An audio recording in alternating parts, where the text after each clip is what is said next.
Memaafkan dengan melupakan itu beda. Memaafkan itu membersihkan hatimu agar tidak membenci kepada orang yang menyakitimu. Sedangkan melupakan membersihkan pikiranmu agar tidak ingat kepada orang yang pernah hadir dalam hidupmu, bahkan mungkin dia menyakitimu. Jadi bedanya memaafkan adanya di sini, di hati, melupakan adanya di pikiran kita. Relatif ketika kita melupakan mungkin agak sulit.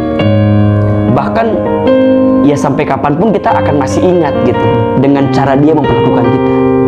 Tapi memaafkan kita bisa mengusahakan. Makanya sering Ahilman sampaikan, memaafkan itu tidak merubah masa lalu, tapi memaafkan mencerahkan masa depan. Dengan memaafkan kita tidak lantas akan merubah apa yang sudah terjadi, tapi dengan memaafkan kita bisa menatap masa depan dengan penuh banyak kebaikan. Kalau ada manusia yang ditakdirkan oleh Allah menyakiti kita, kira-kira poinnya apa? Allah sedang menanti kita untuk kembali kepadanya.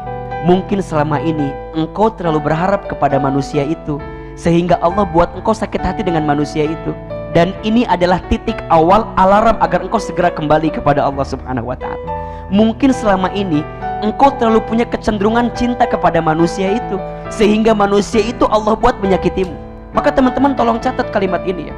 Kita boleh kehilangan apapun, asalkan jangan kehilangan cintanya Allah dalam kehidupan kita. Mungkin untuk membuat kita ingat lagi ke Allah, Allah ambil apa yang kita cintai.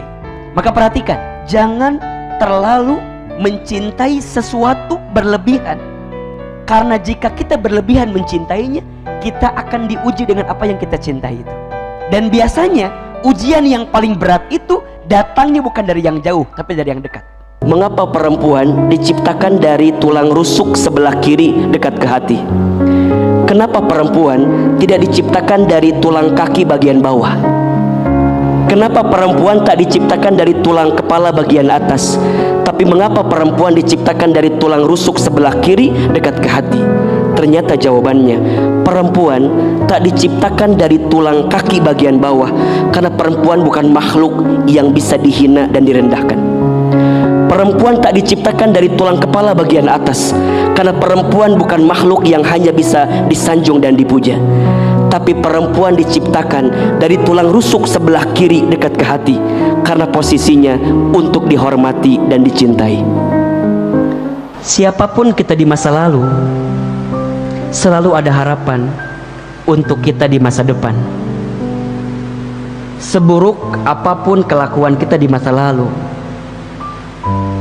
kita punya harapan untuk menjadi orang baik di waktu yang akan datang.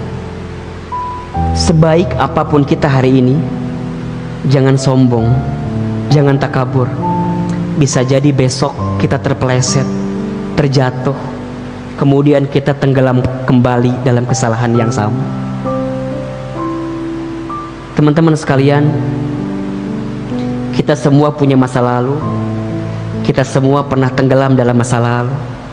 Kita semua pernah punya dosa. Dan hari ini Allah berikan kesempatan usia kepada kita, agar di sisa usia ini kita maksimalkan untuk memperbaiki diri kita. Nikah itu sekolah yang paling lama. Kalau sekolah yang paling lama berarti tempat belajar yang paling lama. Kalau belajarnya lama berarti ujiannya juga banyak. Betul nggak? Wajar nggak rumah tangga itu ada masalah? Wajar. Dua orang yang beda kepala, beda pemikiran, beda latar belakang disatukan di tempat yang sama, memungkinkan ada masalah.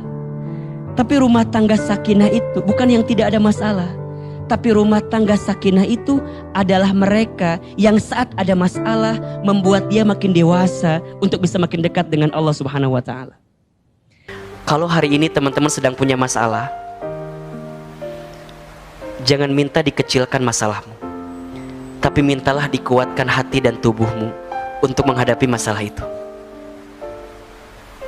Kalau teman-teman sekarang sedang punya masalah, jangan minta diselesaikan masalahmu dulu sebelum kamu mendapatkan hikmah di balik masalah itu. Yang paling penting dari ujian itu bukan ujiannya, tapi pelajaran yang bisa kita ambil. Yang paling penting dari musibah, dari masalah itu bukan musibah masalahnya, tapi hikmah dan berkah yang bisa kita dapatkan.